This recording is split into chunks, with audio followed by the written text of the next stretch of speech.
What is going on, everybody? Welcome to our season finale episode of Big Blue Avenue. I'm your host, Tom Scavetta. Thank you all for joining us on this unique show, Friday evening show to end the season. And if you're new, folks, make sure to go check us out on all of our social media panels on Instagram, Twitter, and YouTube at Big Blue Avenue. So, folks, it's been a while since we've done a live stream, but if you've been following the channel over the past few weeks, we've been doing pre-recorded shows, and a lot has happened.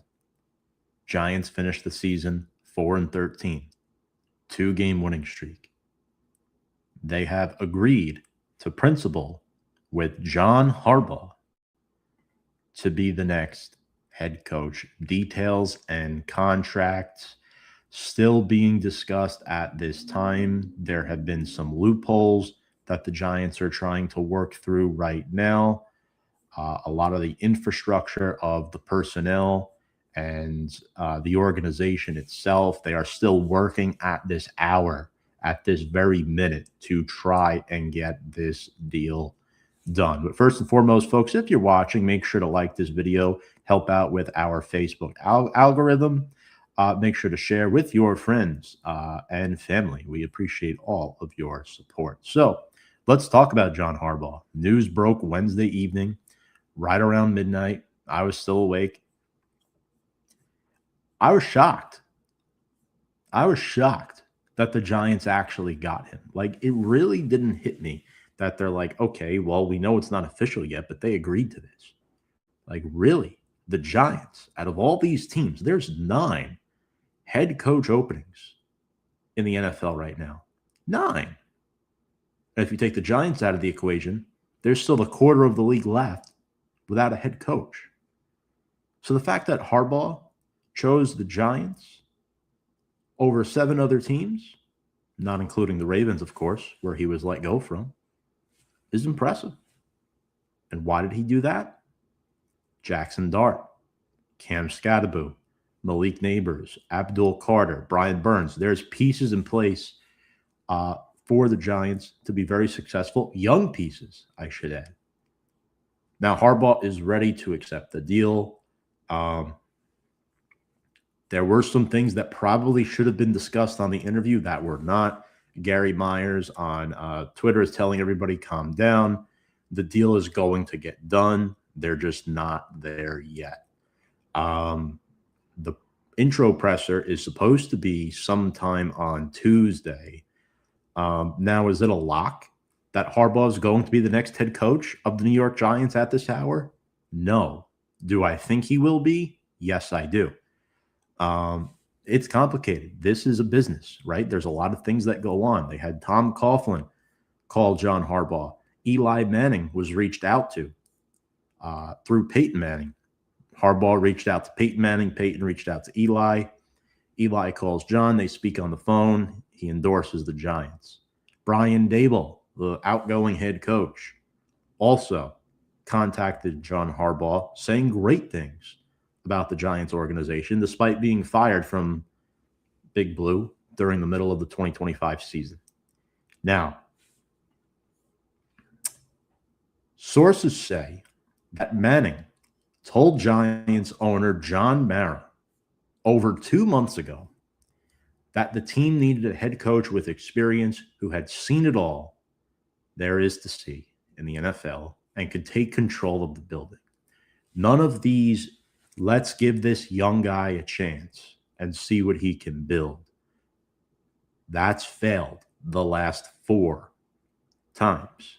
They went with Ben McAdoo, who was young. They went with Joe Judge, Brian Daboll, their side, but obviously he failed as a head coach before. But John Harbaugh, he succeeded with Baltimore for 18 seasons, 12 playoff appearances, 4 AFC championship games, 1 Super Bowl, an above 500 playoff record, closing in on 200 career wins as an NFL head coach. That's very impressive this day and age with the amount of times that teams are looking to change their head coach. He was a stalwart in Baltimore for all this time.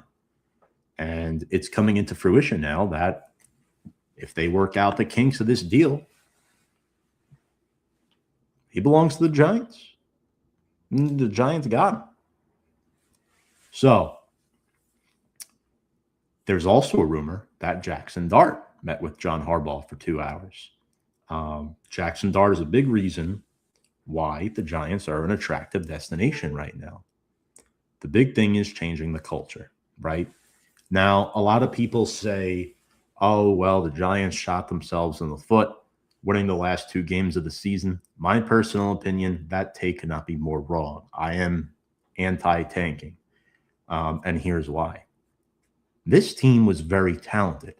It's not that the Giants are far off talent-wise from competing with good football teams. We saw it this year. The Giants beat good football teams that made the playoffs, by the way, early on in the season, in the Chargers and the Eagles. What held the Giants back this year? Coaching. Look at what Liam Cohen did with the Jacksonville Jaguars, or Ben Johnson with the Chicago Bears, who are still playing this week, by the way. What about Mike Vrabel with the New England Patriots? If you get the correct coach in the building, you have a positive culture, you invite the right people into your ecosystem, things will change. And John Harbaugh proved that he could do that with Baltimore.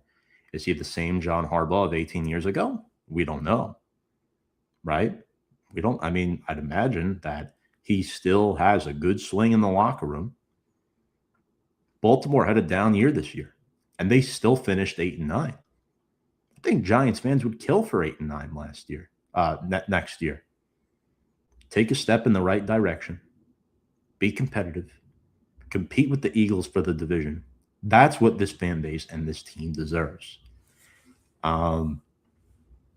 But yeah, we know that John Harbaugh is a 2019 AP NFL Coach of the Year, a year where the Ravens went 14-2. He is a CEO type of leader and has background as a special teams coordinator. Now, a lot of people will argue, well, this day and age, that coach can't be successful anymore. Every scenario is different. I think that statement is a bit ignorant. I do. If you look at all these young coaches that get hired, the success rate is well under 50%. Well under. Sean McVay tree has been an outlier, right? You look at who's fallen under that Sean McVay tree. You got Matt LaFleur. You got Liam Cohen. Say what you want about him, but you got Zach Taylor, right? There's guys, Kevin O'Connell. There's guys all around the NFL in that coaching tree. Chris Shula, soon to be a head coach. But if you look at some of these others, like Mike McDaniel got fired, Brian Daboll got fired, 2 young promising OCs, that they just couldn't do it as head coaches. And that's okay. John Harbaugh has proven that he could do it. Now, what did the Giants do to get him? Well, they're going to be paying him a lot of money. They're going to be paying him close to $20 million a year to come here to New York and the New Jersey area. So 5 years, $100 million is the projected deal. Now, as far as the drama goes, I can't give you all the answers at this hour. I'm not going to pretend like I have them. But what I do know is that people need to stop flipping freaking out. The reason why this is news right now and people are spending their Friday nights pulling their hair out is because the news was broken too soon. That's exactly why. The news was broken out on Wednesday night. Somebody got word of it, wanted to be the first one to report it. Everyone took it and ran with it before everything was finalized. That's why they say they agree. Nothing is done. Key word was John Harbaugh likely to be the next head coach of the New York Football Giants. There's still a small percentage chance that he backs out. It could be a Bill Belichick thing, or it could be what we saw with Jacksonville last year, where Liam Cohen didn't want the job and they forced Trent Baalke out. The similarity there is that the GM gets forced out if John Harbaugh wants his own GM. I don't think that's likely in this scenario, but it's possible. Maybe he doesn't like that Kevin Abrams is in the building and has failed all these years. Baltimore has come from a very consistent, organized, winning organization since really Jerry Reese took over. The Giants have gone downhill. The reason why they won those 2 Super Bowls, the first was Jerry Reese's first year as GM. That was a team that Ernie Accorsi really built, despite that 07 rookie class. Give him credit for that, Jerry.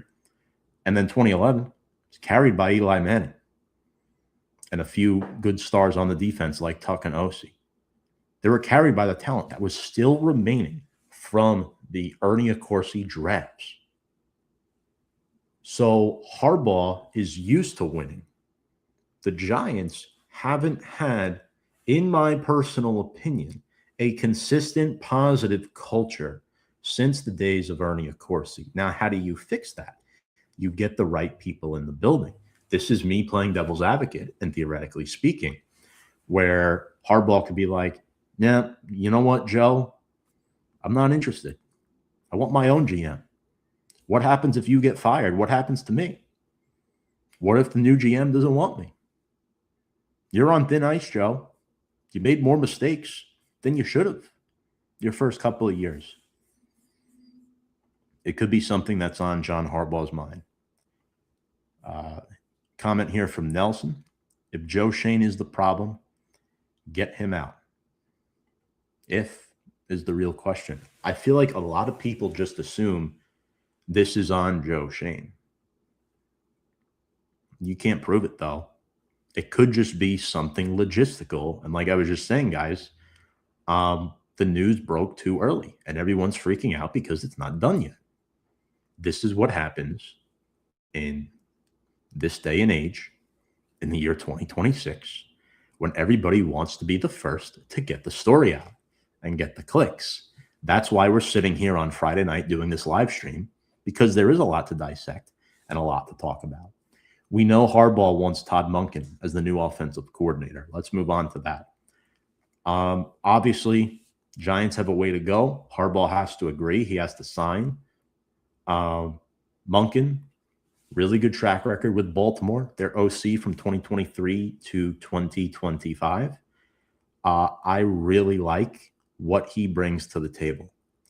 He was also the OC and quarterback coach for the University of Georgia. He was there for both of their national championships under when they had Stetson Bennett as the quarterback of the team. He was also the Browns OC in 2019, the Bucks OC from 16 to 18. He was a head coach at Southern Miss. He was also a former Jaguars wide receivers coach. Now, OC, if the head coach is John Harbaugh, they're going to be interviewing some other candidates, Mike Kafka,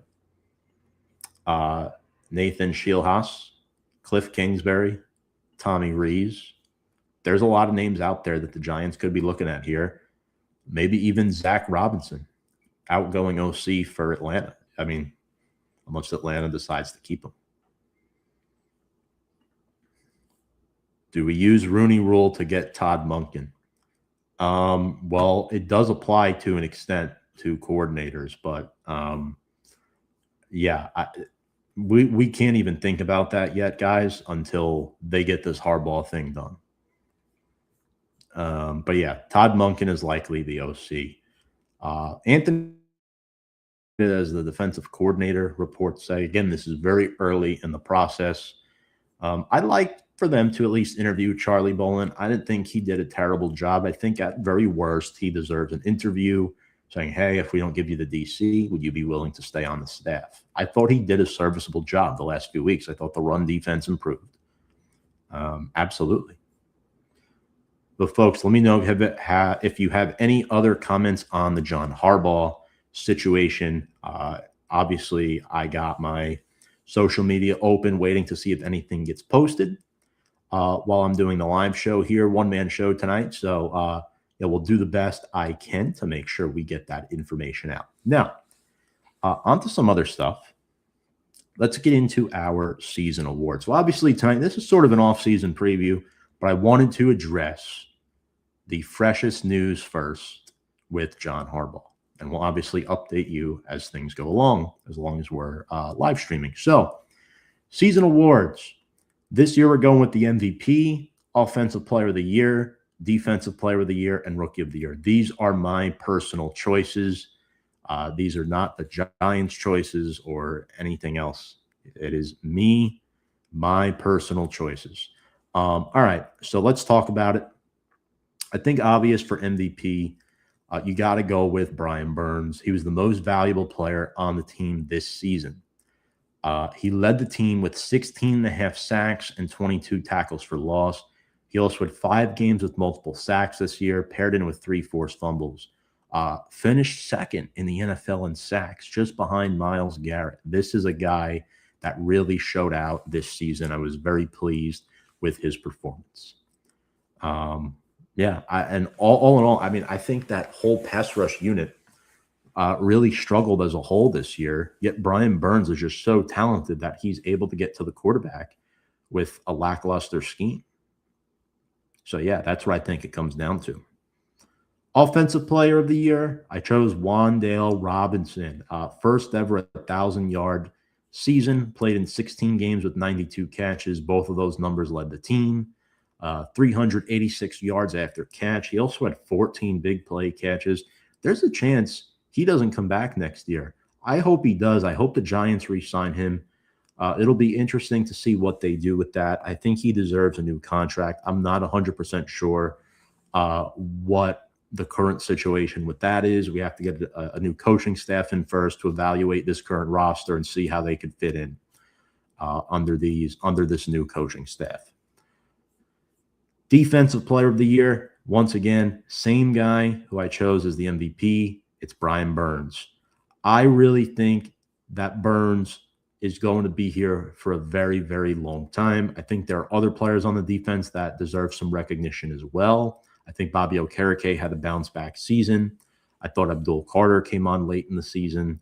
And I also thought that Dane Belton had a really good season as a fill-in safety who stepped up as a starter. Shout out George Bristol saying Dale is a dog. Yeah, that's a good nickname for him. I like that, Dale. A 5'8" dog. He's pretty short and he's pretty good. One of the best slot receivers in the NFL today, if you ask me. I hope the Giants bring him back.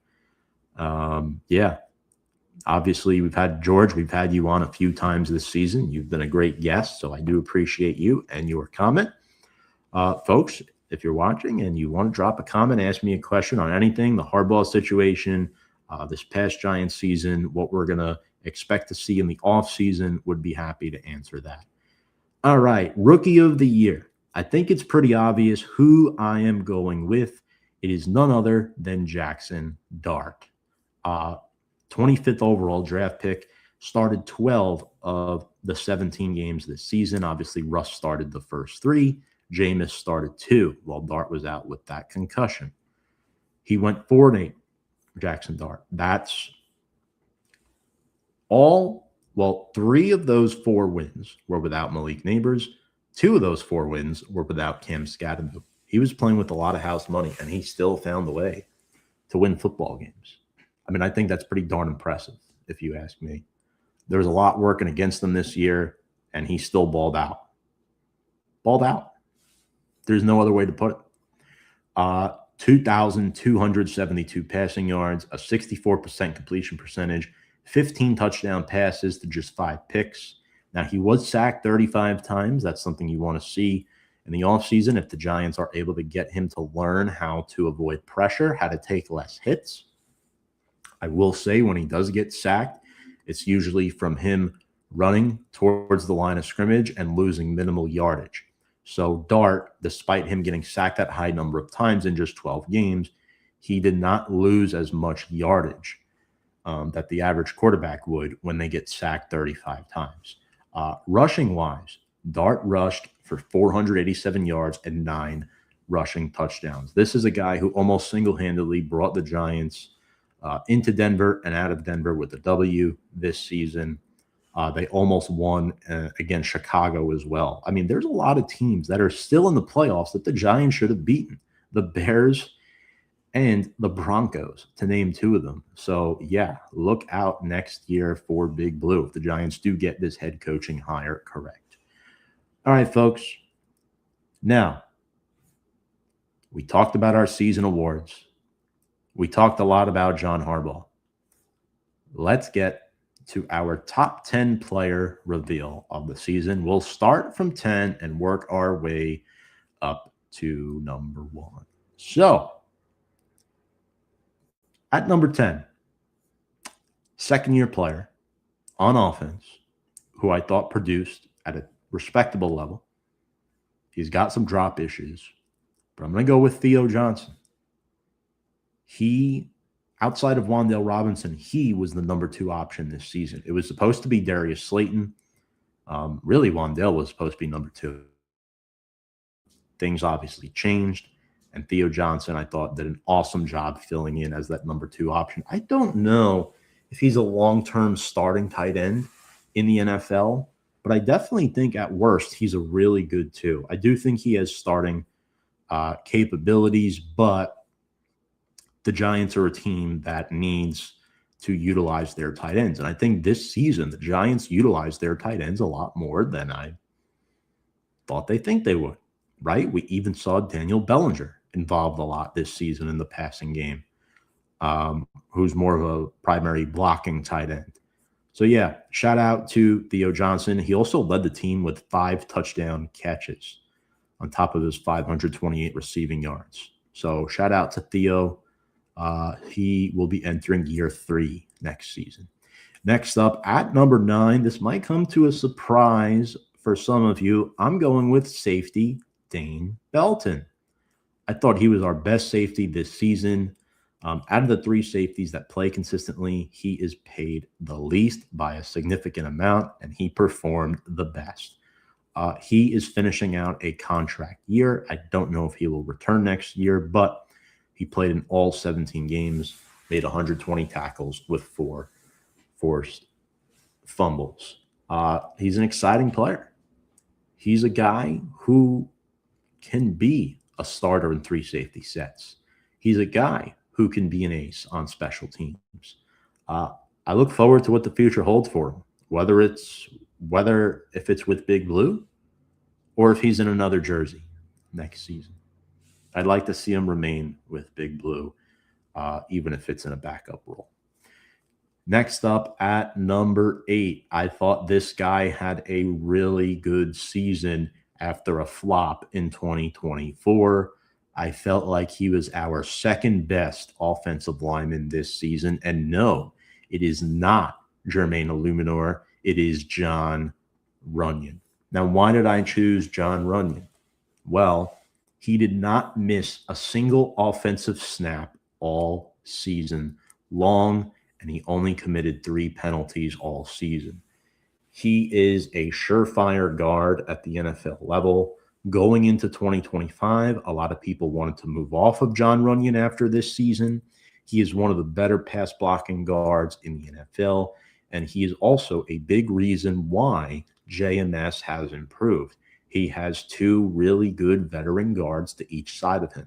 Unfortunately, one of them is 36 years old, but I think continuity on the offensive line is key, and if with the new coach, there's a chance they could move off of both Van Roten and Illuminor, who have expiring deals. So I think it's pivotal that Andrew Thomas, Jon Runyan, and JMS all stay the same heading into 2026. I thought Runyan had a very, very good 2025 season. Next up at number 7, this guy would have been much higher if he stayed healthy this season, but he did well enough in his limited time to make the list. Yep, you know where I'm going with this. The scatback, Cam Skattebo, 4th-round pick out of Arizona State, rookie who played in just 8 games. But in those 8 games, he made a huge impact, not just on the field, but off the field as well with his teammates. Players love him. He had 410 rushing yards, 5 touchdowns on the ground. He also had 24 receptions for 207 yards and 2 scores. Now, he's a big reason why the Giants beat Thursday Night Football that 1 week. I thought he had a very impressive game. And the only issue with Scannaboo is I worry about his longevity at the professional level. I'm not exactly sure he's a guy that you can go out there and say he's going to be a good 10-year player in this league. I hope he is. But he runs like he is running for a win every single play. He runs like it's potentially his last run ever. He refuses to get tackled. He refuses to go down. His speed and acceleration aren't the best, but he is very difficult to tackle. He's strong. He's powerful. He is relentless. His effort is second to none. In my opinion, he is the most difficult running back to bring down in the NFL outside of Derrick Henry from a power and strength perspective. Next up at number 6, I'm sticking in the same position unit with Tyrone Tracy. He clocks in here at number 6, had over 1,000 scrimmage yards this season. For the second straight season, actually, he did that. He had 740 rushing yards, 2 rushing touchdowns. He had 36 catches for 288 yards and 2 touchdown receptions. Now, when you look at Tyrone Tracy, you see a player who is a converted receiver into the running back spot. He started off the year as a starter. Then he got relegated to a backup role after he returned from injury, right? He missed some time. The Dallas game was where they started to sprinkle Scannaboo in a little bit. Kansas City is really where Scannaboo broke out, and Tracy lost the job. Unfortunately for the Giants, Scannaboo had that devastating injury in the second game against the Eagles, and then Tracy had to reclaim the duties as running back 1, and I thought he did an outstanding job. Definitely very impressed with his performance, and I think him and Scannaboo together next season are an awesome 1-2 punch. I mean, you got 2 guys who could basically start, and a lot of teams now do this where they go with 2 running back sets. You look at some of the most successful offenses in the NFL this year. The Chicago Bears, DeAndre Swift, Kyle Monangai. You look at what Detroit does with Jahmyr Gibbs and David Montgomery, kind of like that Ben Johnson mold. Or the Jaguars with Travis Etienne and Bishal Tutin, right? Those are just a few examples. But, I'm excited to see what the Giants do next season with their running back room. Let's move on to number 5. Number 5, captain, really good player. I went with linebacker Bobby Okereke. Now, I'm sure some of you would have expected him to be a little bit higher on my list, but I did not do that. Thought Bobby Okereke had an outstanding season, though, led the team with 143 tackles, 6 passes defended, and 2 interceptions. Now, this was a guy who suffered a huge blow to his position group in week 1 against the Commanders. Micah McFadden went down in what led to be a season-ending injury. Bobby Okereke was forced to groom Darius Muasau to be a starting linebacker. He then got hurt. So the Giants gravitated towards Demetrius Flanagan-Fowles and eventually Swayze Bozeman. It was a revolving door at the linebacker 2 position all season long, and Bobby Okereke stepped up to the plate and acted as one of the 2 top leaders on this defense next to Brian Burns. I thought he had an awesome season. And, I think Bobby Okereke, he might get cut this offseason due to his financial situation, or they could extend him by a year or 2 if they want to even out some of that money so that he doesn't account for as much of the cap hit this season. So they could potentially restructure, or not even restructure, since there's only 1 year left on the deal. But you know what? We'll leave that up to Joe Shane. We're not the GM here on this show. But anyway, moving on to number 4. And before I get to number 4, I'm sure you're asking, where the heck is Dexter Lawrence, guys? He's not on this list. I couldn't put Dex in the top 10 this year. He just wasn't good for the Giants. He was getting double teamed pretty much every game, but he couldn't produce results. But anyway, number 4, I'm going with rookie quarterback Jackson Dart. Again, maybe a little low, but he's a rookie. I'm not a fan of putting rookies in the top 3. He played 12 games, as I mentioned, 4-8 record, 24 total touchdowns to just 5 interceptions. The Giants have gotten a glimpse of potentially their future franchise quarterback. He has already passed the eye test on several different levels, something that Daniel Jones unfortunately did not do in his 6 years as a Giant. Now, similar to Jones, though, the big thing with Dart is the injury hurdle. Can he overcome that? We did start to see him slide a little bit in the last couple games of the season, which is a positive side.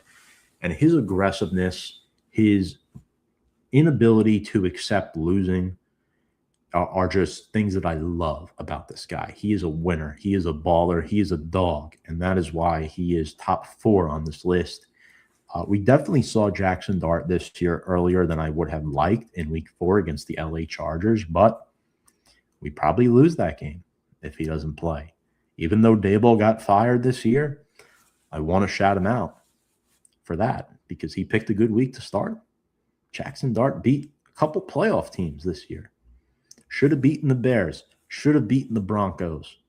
Should have beaten the Commanders the second time. I mean, these are just all several different what-if scenarios, right? And Jackson Dart is the reason why the Giants, they could have finished 8-9, 9-8 this season if they won a lot of these close games. Unfortunately, they didn't.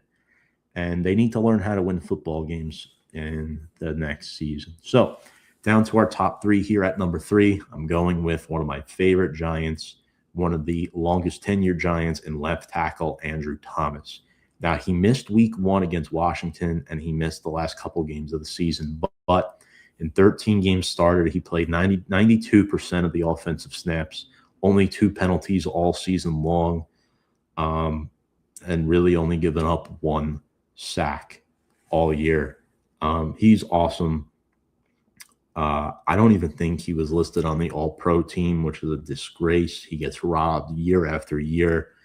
I know there are also elite left tackles in the NFL, but Andrew Thomas is top 5 when healthy at worst. We know what he brings to the table. When Andrew Thomas is healthy, this Giants offensive line looks like one of the better units in the NFL. And I can't believe I'm saying that, but you got to give a lot of credit to Carm Brasillo. The fact that I am putting 2 Giants players on my top 10 list speaks volumes about the job Carm Brasillo has done in getting this offensive line to work together in unison and teaching them good fundamentals and technique. Finally, final 2 here. I'm pretty sure you know who they are if you've been watching throughout this list reveal. But at number 2, I'm going with Wan'Dale Robinson.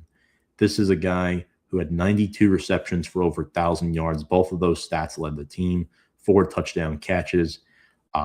Due for a big payday this offseason, and obviously used as more of the intermediate route runner guy in previous years. This year, the Giants opened up the playbook for him, and they targeted him on deep passes. Obviously, Russ started the first few games. That Dallas game is really where he broke loose.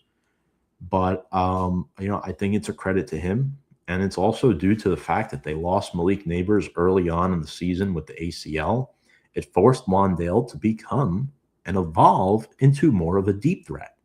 And you know what? He answered the bell. He answered.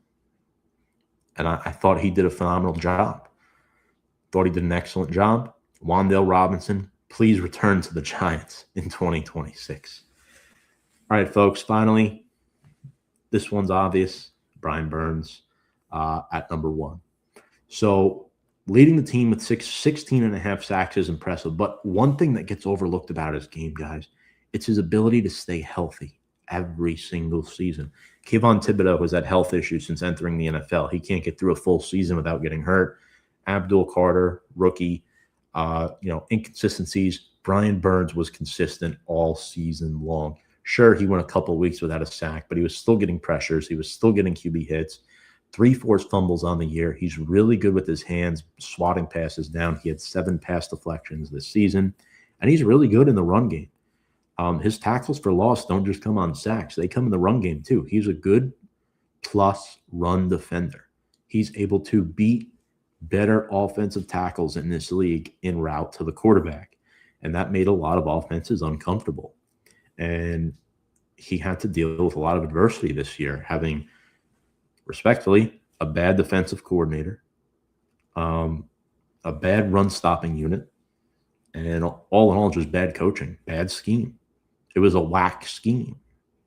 And Brian Burns, there was no creativity to it.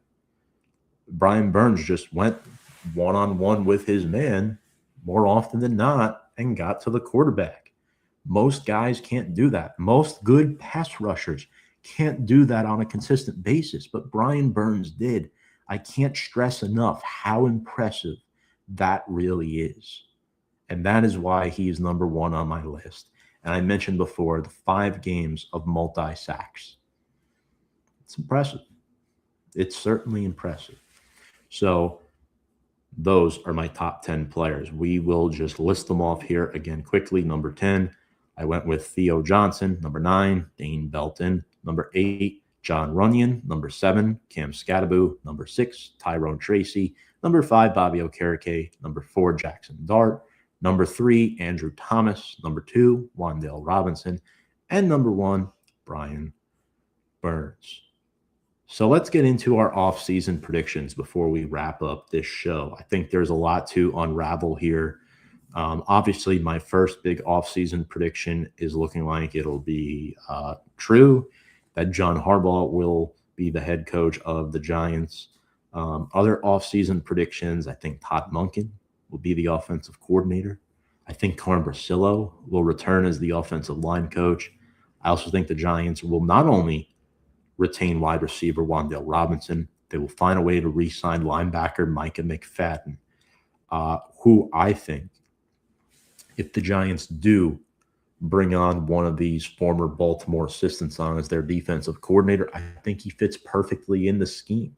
There's rumors they might even bring Wink back as defensive coordinator. That would be the funniest thing ever. It's not going to happen. But, I mean, they could get a coach that's similar to him. Another guy no one's talking about is Jim Leonard as potential defensive coordinator. You know, got some experience at Wisconsin, played for John Harbaugh in Baltimore. And, you know, not saying that the scheme needs to be a blitzkrieg, but if you want to retain guys like McFadden, Dane Belton, guys like that, Cordell Flott, that's what you want. That's what you want. You know, but I think defensively, you know, the older veterans, the Band-Aids at DT got to go, like Raheem Nunez-Roches, Sayonara, Roy Robertson-Harris, not good. You know, Bobby Okereke, I never thought he was the greatest fit for Wink's scheme. So we'll see what happens this offseason. And then 2 others. Some of you might not like this one. Actually, you'll like half of it. You won't like the other half. Giants will cut both linebacker Bobby Okereke and kicker Graham Gano. Finally. Should have parted ways with him 2 or 3 years ago. It's nothing about Gano, the player. It's the fact that he's 38, 39 years old and has had injury problems consistently for the past 3 seasons. Is not something that I could look past. What's up, Giants 83, saying he's been hearing rumors of Anthony Weaver as defensive coordinator. It's very, very possible that could happen. Quick note on Anthony Weaver, in case you guys don't know too much about him. He is currently a defensive coordinator for the Miami Dolphins. He was he played at Notre Dame in college. He, before that, was the assistant head coach under John Harbaugh in 2022 and 2023, and he was their defensive line coach.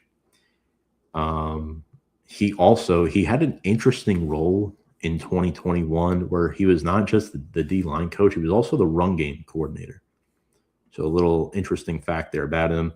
2020, he was with the Texans. 16 through 19, he was also with the Texans. So he's been around for a long, long time. You know, I think he could be an option. He went to high school up in Saratoga. So, you know, there are a lot of links to Anthony Weaver. I would not be surprised if he is the front runner for this position, and I'd be on board with bringing him on. I mean, right, guys, not much can get worse than Shane Bowen. So yeah, I'm definitely excited about that. Also, kind of building on your point, uh, there, Giants 83, the Giants will be addressing the run defense this offseason. The Giants need to draft a defensive tackle early. I know they drafted Darius Alexander. He showed some promise this offseason, but they need to get deeper than that. I'm okay if Darius and Dexter start next season, but they need somebody that could be a rotational unit. These guys get tired quick. They come off the field a lot.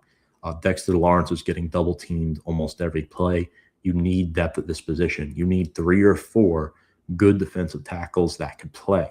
And this is a very expendable position. It is a position that you need, unless you have an elite player like a Dexter Lawrence, you need to rebuild this position through the draft every 3 or 4 years.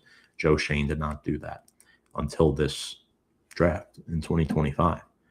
DJ Davidson, failure. Jordan Riley, no longer with the team. Elijah Chapman, fun story, not the best. So these are all guys that could possibly be upgraded from. And then you look at the inside linebacker position. No depth there either, right? We had special teamers running out and starting games next to Bobby O. It's not acceptable. They need to sign a linebacker in free agency, and probably they can only do that if they cut Bobby O, right? Maybe that linebacker is Micah McFadden returning, and then you draft one to play next to him. Or maybe you keep Bobby and Micah, and then you draft somebody in the 3rd or 4th round. Say, hey, learn from these two, right? Bobby only has 1 year left on his deal. So I think they're addressing linebacker position, even if it's not an immediate starter, right? Defensive tackle, I think you need an immediate starter. Make Darius your 3rd. The scheme needs to get better, right? They need to get the defensive coordinator hire right. It's not just players, but personnel also matters. And right now, this season, the Giants had neither at those positions, right? They didn't have the coaching at defensive tackle and linebacker, and they did not have the personnel outside of Dexter Lawrence. They just didn't, and that's why they failed as a unit. That's what it comes down to. Some of these teams that had guys running for 90, 100 yards on the Giants, not even that good of rush offenses, and they still did it. Says more about the Giants' terrible run defense, which at one time was elite. I want to get back to that, 2005 to 2012 era where the Giants were always stopping the run. Fred Robbins, William Joseph, Justin Tuck, Matthias Kiwanuka, guys like that. That's all. DNA. You win the trenches, you probably win football games. I get it. You guys get it. I'm definitely excited to see what the 2026 offseason holds, folks. And all in all, it's been a fun season talking with you guys. We'll definitely see what happens with John Harbaugh. I don't know what is going to happen, but what I do know is that if the Giants do hire John Harbaugh, they are getting a real winner. We are definitely excited, and I'm going to play this quick video here. We want to see Lombardi's again, and this guy can really bring it to the table. The culture, the identity, the personality that he brings, commanding a locker room. No more of these offensive play callers, young guys who you want to give a shot to. You want a guy with experience that has done it time and time again. And as long as there's no setbacks, John Harbaugh is the correct answer for the New York Football Giants. And I'm very excited to see what this offseason holds. I just want to throw that in there before I wrap this up. And one more thing, folks, we have some breaking news unrelated to John Harbaugh. We will be rebranding into a new show. So I am not going anywhere. But Big Blue Avenue, we will be rebranding to 1925, the New York Giants podcast. It'll be myself, George Bristol, who you have seen a lot this season as a guest, and Nick Godin, good friend of George's. So it's going to be a little bit of a different show. We're going to try it out during the off season, see how it goes. I'm confident it's going to go very well. I'm very excited to work with them both. They are both huge New York Giants fans. They go to more games than I do. George has been a fan much longer than I have. Nick as well. But these guys bring a lot of knowledge to the table. They're funny. They're energetic. They're exciting. We will continue to use these platforms to stream the show. But you may see some different graphics, and you may have a new name of the show. That's all. I'm not exactly sure if Big Blue Avenue is going to be kept as the name. But in case it's not, this has been a fun 6 years of doing the Big Blue Avenue show, and been very happy with the results, all the support you guys have given me and my team over the years. It's been a lot of fun. Whether you're a Giants fan or you're not, you guys have brought it in the comments section. The conversing, the questions, the bickering, the arguing, the support, you name it. It's been a lot of fun.